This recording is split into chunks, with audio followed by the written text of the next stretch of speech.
Hello, this video is sponsored by BritBox, the premier streaming service for Britain's most beloved TV shows. I'm Lawrence Brown and I'm on a quest to uncover all of the memos that Britain and America lost in the pond, and one of those memos pertains to houses. If you've spent any of the last 6 months watching this channel, you'll know that I used that time to talk about my first American house. And I know what you're thinking, ooh, Lawrence, that's why TubeBuddy nominated you for Creator of the Year in the lifestyle category. But you're also thinking, we get it, Lawrence, you're living the American dream, isn't that great for you? Well, not always, because sometimes the American dream can be a nightmare. You see, while many are saying that this house is among the greatest in 3 counties, it does come with its fair share of challenges. Some of these challenges you'll have heard me talk about before and you're about to receive an update, and others I'm about to reveal to you for the very first time. Or if you've never seen a Lost in the Pond video before, all of these will be new, so if you're not yet subscribed to my channel, do that now. And so without further ado, here are 4 major challenges of living in your own American house. First up, you might have noticed that we are in the room where the furnace is kept, and there's a very good reason for that. My wife and I were in this very room at 2 AM the other night, fixing a very peculiar problem. You see, it all had to do with something that almost all British houses will never have to contend with, and that is the air conditioning. And I can almost hear it. The sound of Uncle Toby frantically typing away, saying something like, Lawrence, when are you going to stop talking about the fact that American houses have air conditioning? That was in all caps. And it's true, I do mention this a lot because it's a big difference between British and American houses. And the truth of the matter is, your air conditioning sometimes stops working. It did that just the other night when it was 75 degrees outside. All of a sudden, after sitting in the living room for about 3 hours, we realised it's a little bit toasty in here, mate, and sadly we didn't have any beans to go with it. So we did what anybody would do in this situation, and we put our hand in front of the air vents. And the air that was blowing out of them was doing so very slowly and quite warmly. Now, back when we lived in an apartment and we used to shove these in our windows, the process to stopping that was quite a lot easier. You just pull a filter out of the machine, clean it off, put it back in, and then usually it would be fine. But now we have something called central air, and figuring out the problem seemed harder. Can I put this down? It's really heavy. It seemed harder because it was completely and utterly a little bit harder. Because in addition to no cold air coming out of the air vents, these pipes, which lead to that box thing in the garden, again, nominated for an award, were completely frozen over. And in fact, when we went to check on the box thing outside, the pipes were frozen there too. And it's just occurred to me that I should have filmed all of this. It would have made for a great video. But you're just gonna have to take my word for it. This is what happened. And of course, as people who previously rented, we never had to take care of a situation like this before. So we looked for answers on a website called google.com. And the first thing it told us to do, and I hope it was correct, was to turn off our system and check the filter. Well, after doing some more reading, we discovered that our filter was located in a box right next to the furnace. I unscrewed it, removed this door, and pulled out the filter, which looked like it hadn't been replaced since 1974. It's also patterned a little bit like an accordion, so I didn't know whether to clean it or play it. Thankfully, we had the wherewithal to return to Lowe's and buy ourselves a handy replacement. And here's B-roll of somebody that could be me but isn't, putting a filter that looks like mine but isn't, into a box that's not far off but also not identical. Plus he's in an attic. Anyway, after doing that, we still couldn't turn on the air conditioning immediately because we still had to contend with the issue of the icy pipes. Google suggested we put towels down and put the fan on so that it would blow warm air through all of the vents. In other words, to speed up the thawing process. And it worked! After about 2 hours of falling asleep in the boiler room.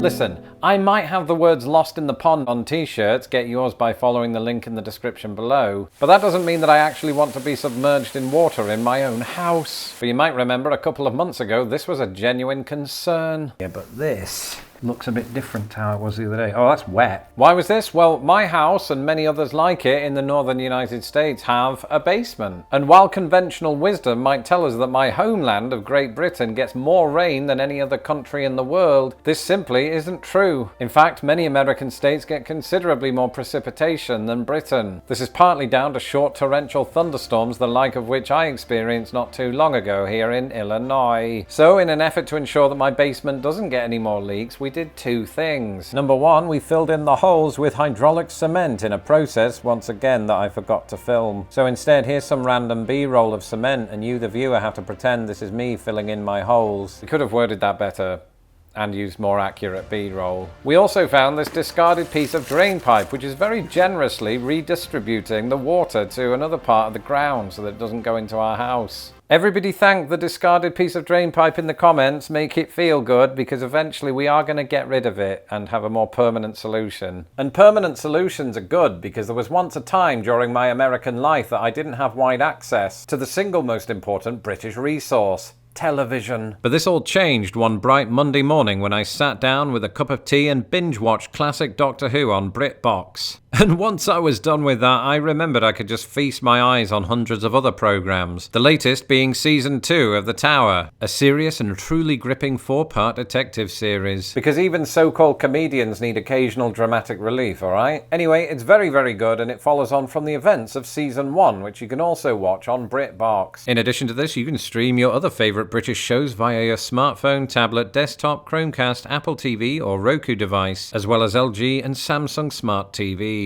Head to BritBox.com/LostInThePond and use the promo code LOSTINThePond when signing up for a monthly subscription, and you'll get 50% off your first month. The link is also in my description below. Perhaps one of the biggest challenges of living in your own American house can be viewed from here, Nature's Cinema, otherwise known as the Mudroom. Because it should be noted that it's not just humans that cause problems. Listen, I'm the biggest animal lover there is, right? My puppy is my best friend, and my cat is my second best friend. But sometimes there are members of the animal kingdom that are absolute shit.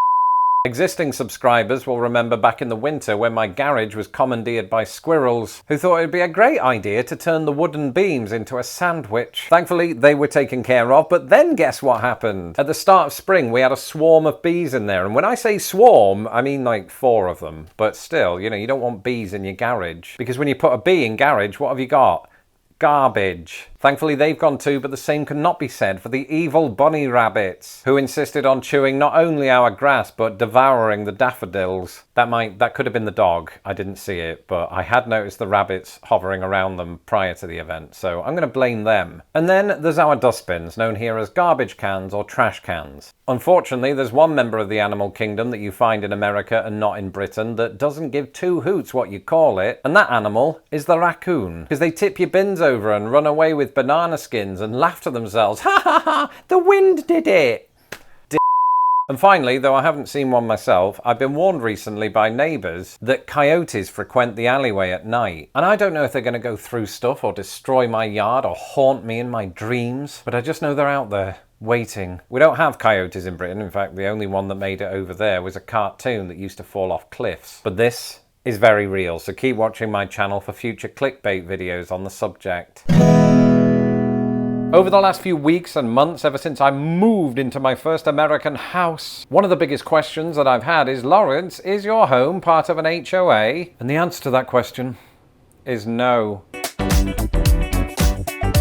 We didn't want any part of that noise. And my British viewers, much like me when I first started hearing all about this, might be thinking, what's a homeowner association? Because here's the thing, in Britain, to find the equivalent of a homeowner association is rare. So what is it? What does it do? Well, if you move into a house that is a part of the HOA, you then become a member of it. And that means that you have to adhere to rules. And depending on state and local laws, these can vary from what colour you paint your house, how many plants you put in your garden, to the types of yard signs you have. And to me, specifically as a British person, one of the more peculiar bans is this. After I left Britain for a life in the United States, it quickly became apparent that America did things differently. This was evidenced by people's vocabulary, food items, and the seeming absence of one thing in particular: clotheslines. Back in Britain, clotheslines or washing lines are a popular mainstay of the drying process, with people unabashed about airing their clean laundry in public. American yards, however, are more often than not free of clotheslines, with the exception of that time my wife's cousin Chad misjudged the vibe of our cookout by dressing up as John Cena. One reason for this is HOAs. Because in some communities in America, there exists an outright ban by HOAs on the use of outdoor clotheslines. Their reasoning is often that they they obscure the view for fellow residents. But what are they trying to look at? Because if it isn't my matching Abraham Lincoln socks, there's something truly wrong with them. But in recent years, 20 states, including Illinois, have passed so-called right-to-dry laws, banning HOAs from doing this. Their reasoning being that citizens have the right to utilize solar power. Still, that means there are 30 states where outdoor clotheslines can still be banned, meaning that millions of Americans will never know the joy, as I once did, of hearing their underpants flap in the wind. And so, as a freedom-loving British American, I love not being part of an HOA.